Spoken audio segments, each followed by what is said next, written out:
Dunia tahu satu hal, F-35 Lightning II itu mahal. Tapi yang jarang disadari, mungkin yang sebenarnya dibeli bukan sekadar jet tempur, melainkan sebuah sistem dominasi. Sebuah jaringan tempur yang menghubungkan sensor, data, dan keputusan dalam satu ekosistem yang tak terlihat, namun menentukan siapa yang menguasai langit, bahkan sebelum pertempuran dimulai.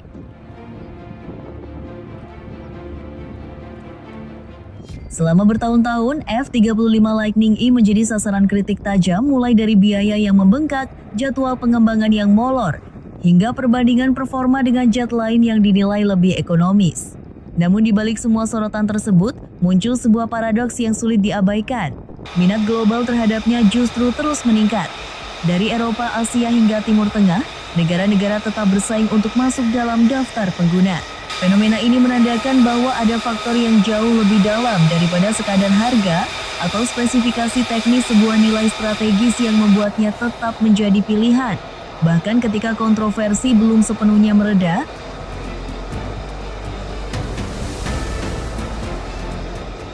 F-35 bukan sekadar platform tempur, melainkan sebuah sistem yang menjadi pusat dari jaringan peperangan modern. Ia berfungsi layaknya otak di medan perang, mengumpulkan berbagai data dari sensor canggih, mengolahnya dalam hitungan detik, lalu mendistribusikannya secara real-time ke unit lain di darat, laut, maupun udara. Konsep ini mengubah cara bertempur, bukan lagi soal siapa yang paling kuat secara individu, tetapi siapa yang paling terhubung dan paling cepat memahami situasi. Dengan demikian, ketika sebuah negara mengakuisisi F-35, yang mereka peroleh bukan hanya pesawat generasi kelima, melainkan akses ke ekosistem perang berbasis jaringan yang selama ini menjadi fondasi dominasi militer Amerika.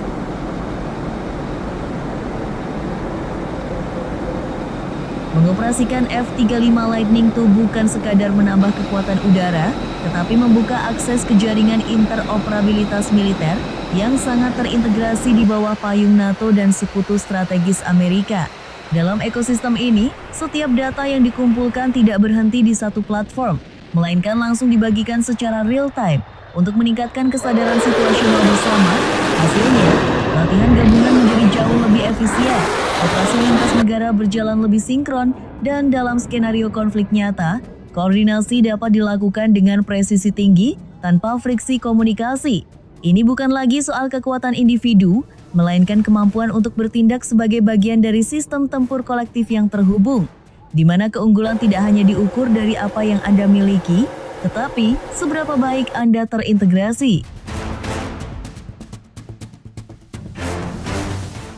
Di balik seluruh kecanggihan teknologi yang ditawarkan, terdapat lapisan kendali yang tidak selalu terlihat di permukaan, ketergantungan sistemik. F-35 beroperasi bukan sebagai platform yang berdiri sendiri. Dukungan logistik, hingga sistem perawatan yang terintegrasi langsung dengan infrastruktur Amerika. Konsekuensinya, kepemilikan tidak serta-merta berarti kemandirian penuh. Dalam kondisi tertentu, akses operasional, tingkat performa, bahkan kesiapan tempur dapat dipengaruhi oleh faktor eksternal. Dengan demikian, akuisisi F-35 sejatinya bukan sekadar transaksi alutsista, melainkan komitmen terhadap hubungan strategis jangka panjang yang syarat dengan implikasi kendali.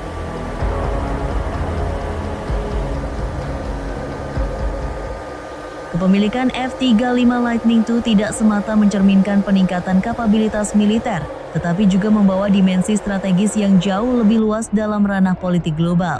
Kehadirannya menjadi sinyal kuat bahwa suatu negara berada dalam lingkar pengaruh dan kepercayaan Amerika Serikat, sekaligus menunjukkan posisi dalam arsitektur keamanan modern. Dalam dinamika geopolitik, persepsi seringkali memiliki bobot yang setara dengan kekuatan nyata. Keberadaan F-35 mampu membentuk cara pandang lawan maupun sekutu. Pihak lawan akan berpikir ulang sebelum mengambil langkah agresif, sementara sekutu merasakan peningkatan kedekatan dan jaminan keamanan. Dengan demikian, tanpa perlu demonstrasi kekuatan secara langsung, efek gentar dan pengaruh strategisnya sudah bekerja secara halus namun signifikan. Pada akhirnya, keputusan membeli F-35 bukan sekadar soal anggaran atau kemampuan tempur semata. Ia adalah keputusan strategis yang membawa konsekuensi jangka panjang baik dalam aspek pertahanan, politik maupun ketergantungan teknologi. Karena dalam setiap sistem yang terhubung, selalu ada pusat kendali. Maka, pertanyaan yang tersisa bukan lagi seberapa canggih pesawat itu, melainkan siapa yang benar-benar memegang kendali di baliknya.